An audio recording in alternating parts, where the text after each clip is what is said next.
Salut à tous, j'espère que vous allez bien. On se retrouve nous ce soir pour le débrief du match du Real Madrid du côté de Eibar. Et on peut voir nouvelle victoire des Merengues 3-1 du côté de Eibar. Un but de Karim Benzema, un but de Modric et un but dans les dernières secondes du match de Lucas Vázquez. Donc Benzema, buteur et aussi double passeur décisif, Karim Benzema. Élu bien sûr homme du match, grosse prestation de l'attaquant français bien sûr qu'on va noter dans la deuxième partie du débrief. Donc voilà, une victoire de plus pour l'équipe du Real Madrid. Donc je ne sais pas si vous avez regardé le match, mais vraiment les 25 premières minutes de l'équipe du Real Madrid, c'était du très très haut niveau. Ça me faisait penser au Real Madrid il y a quelques années quand ils remportaient Ligue des Champions sur Ligue des Champions. C'était vraiment du très haut calibre. Bon après, ils ont un peu baissé le pied bien sûr. Et l'équipe de Eibar a égalisé avec un magnifique but voilà, de Quique Garcia. Magnifique enroulé en pleine lucarne. Thibaut Courtois n'a rien pu faire. Donc c'était vraiment un match plaisant à regarder parce qu'il y avait pas mal d'occasions. Donc voilà, à la fin du compte, bien sûr, c'est le Real Madrid qui s'impose. Eibar, les gars, auraient pu mériter mieux. C'est vrai que je crois qu'ils ont tout perdu à domicile cette année. Et voilà, ce qu'ils m'ont montré ce soir, les gars, c'est quand même une bonne équipe. Vraiment, ils ont gêné pas mal de fois cette équipe du Real Madrid. Beaucoup d'occasions franches, surtout en deuxième mi-temps, parce que chacun a eu sa mi-temps. Voilà, le Real Madrid, la première mi-temps. Et l'équipe de Eibar, pour moi, a plus dominé, a plus eu d'occasions en deuxième mi-temps. Ils auraient pu inscrire au moins un but de plus en deuxième mi-temps. Peut-être aussi bénéficier d'un penalty, parce que voilà, il y a eu un fait de jeu. En plus, c'était en fin de match, avec un penalty non sifflé, parce qu'il y avait quand même une main de Sergio Ramos. C'est vrai que 3/4 des arbitres auraient sifflé. L'arbitre ce soir n'est même pas parti voir la VAR. Il n'a pas sifflé. Bon, voilà, on va pas en parler pendant 15 ans. Il n'y a pas eu penalty. Et bien sûr, la victoire du Real Madrid. On peut voir les stats du match. Bien sûr, je vous les propose à chaque fois pour voir vraiment un rendu plus large de cette prestation.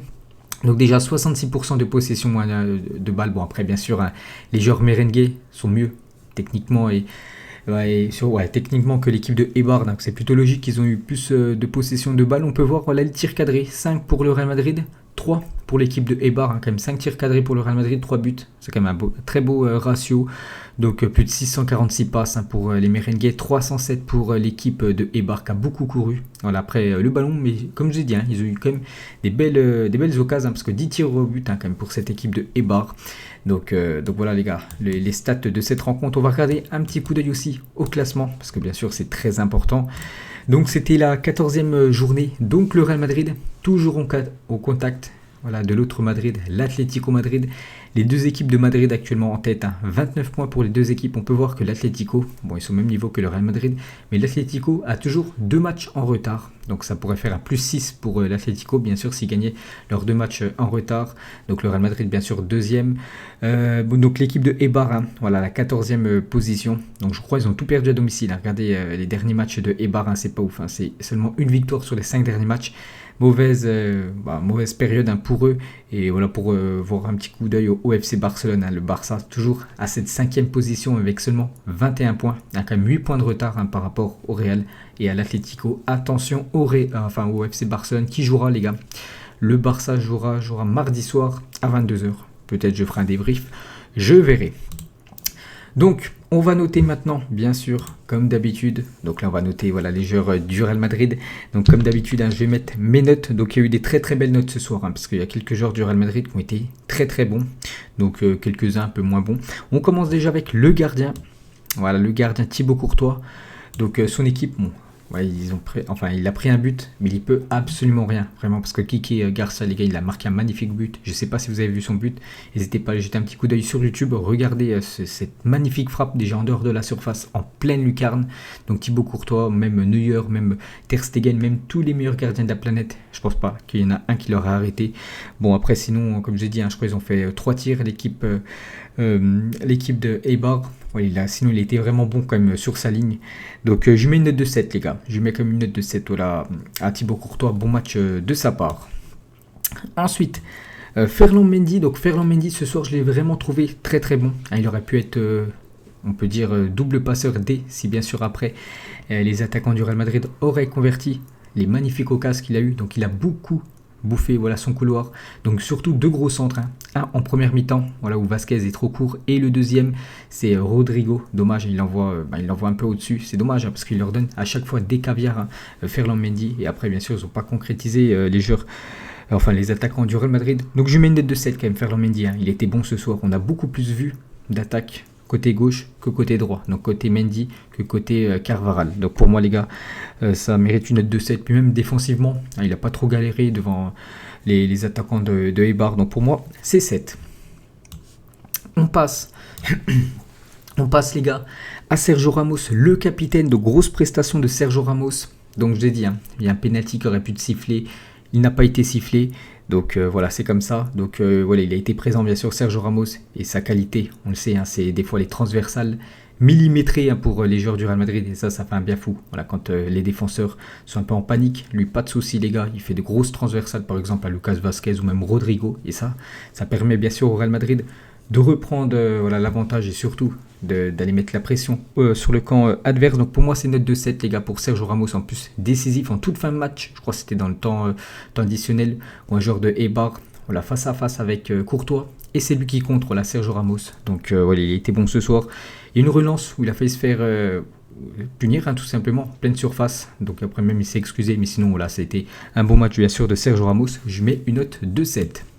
Ensuite, le défenseur français Raphaël Varane, donc un peu moins en vue que Sergio Ramos. Hein. Voilà, on sait que Ramos, bien sûr, c'est le leader, le capitaine de cette équipe du Real Madrid. Varane, un peu moins en vue.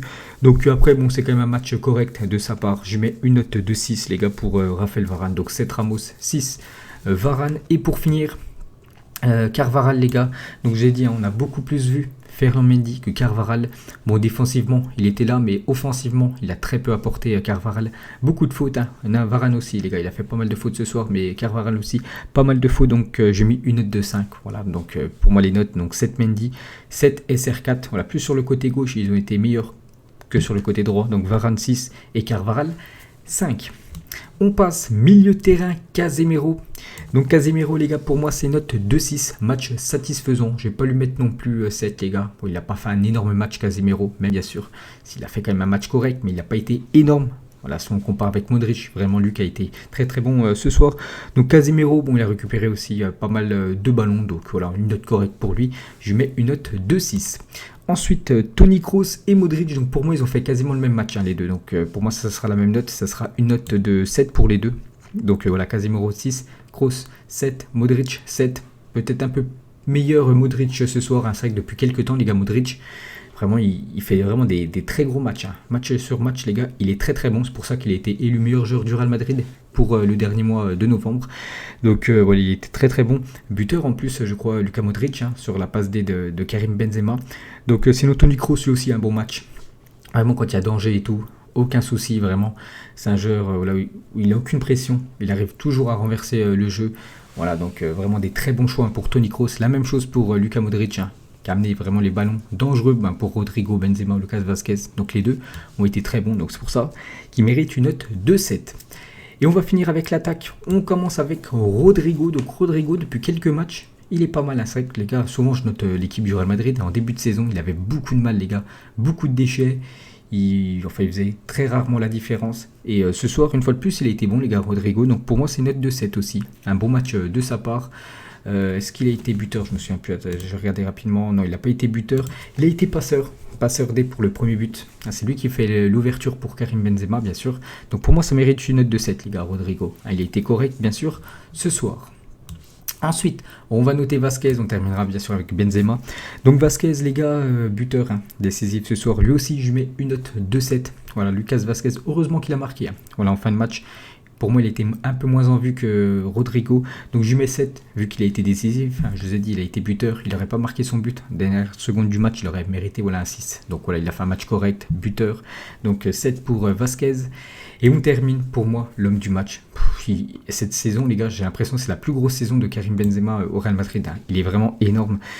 Je pense si Deschamps vraiment il voit ces matchs actuellement, il va se dire il va falloir que je le prenne hein, parce que les gars, Benzema il nous a fait encore un match énorme.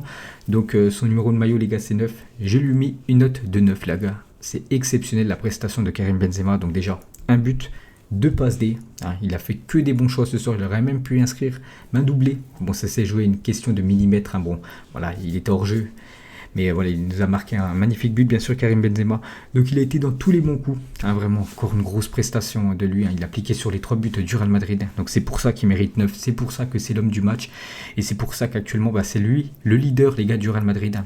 Vraiment, il fait un bien fou. Benzema, Modric, Sergio Ramos, pour moi, c'est les 3 actuellement vraiment qui survolent et qui amènent cette équipe du Real Madrid au sommet, on peut dire. Hein. Donc Benzema, les gars, ce soir, très très grosse prestation et ça continue, les gars, parce que depuis quelques temps, voilà, à chaque fois, il a des notes de 8, 7, voilà, vraiment à chaque fois des notes largement au-dessus de la moyenne. Puis là, ce soir, il n'y a rien à dire. Hein. Il a été une fois de plus énorme, l'attaquant français. Donc il continue comme ça, hein, parce que là, actuellement, il est vraiment très bon. Donc voilà, les gars, la fin de ce débrief. Hein. J'espère que ça vous a plu, ce Eibar Real Madrid, hein, j'ai dit, qui était plaisant à regarder. Hein. Pourtant, Eibar, on se dit, c'est une équipe un peu claquée, voilà, en Espagne, mais ils ont vraiment produit du beau jeu. Hein. Vraiment, ils n'ont pas essayé de pas jouer contre le Real Madrid. Non, ils ont vraiment essayé de revenir, gagner pourquoi pas cette équipe du Real. Donc dommage, après ils se sont inclinés.